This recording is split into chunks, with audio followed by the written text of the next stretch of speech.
আপনি খুবই ভাগ্যবান যদি এই ভিডিওটা আপনার কাছে 29 মার্চের আগে এসেছে। যদি এই ভিডিওটা আপনি শেষ পর্যন্ত দেখতে পারেন তাহলে আপনার ভাগ্য চমকে যাবে, কারণ এইটা একমাত্র দিন যেদিন সূর্যগ্রহণের সাথে সাথে শনি অমাবস্যাও পড়ছে, আর তার সাথে এই দিনই শনি গ্রহ কুম্ভ রাশি থেকে মীন রাশিতে শিফট করছেন। এই দিন কিছু সতর্কতা যদি আপনি অবলম্বন করতে পারেন তাহলে আপনার ভাগ্য চমকে যাবে। সর্বপ্রথম, এই দিন কোনো কালো রঙের বস্ত্র ধারণ করবেন না, সাদা রঙের অথবা হলুদ রঙের বস্ত্র এই দিন ধারণ করবেন, দেখবেন আপনার জীবন চমকে যাবে। সেকেন্ড হচ্ছে, এই দিন আপনি বাইরের কোনো খাবার খাবেন না। 3 নম্বর হচ্ছে, এই দিন যতটা পারবেন আর্গুমেন্ট থেকে দূরে থাকার চেষ্টা করবেন, অর্থাৎ ঝুট ঝামেলায় জড়াতে যাবেন না, সেটা আপনার লাইফটাকে ধ্বংস করে দিতে পারে।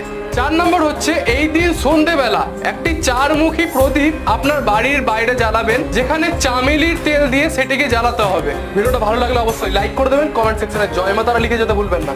জয় গুরু বামদেব।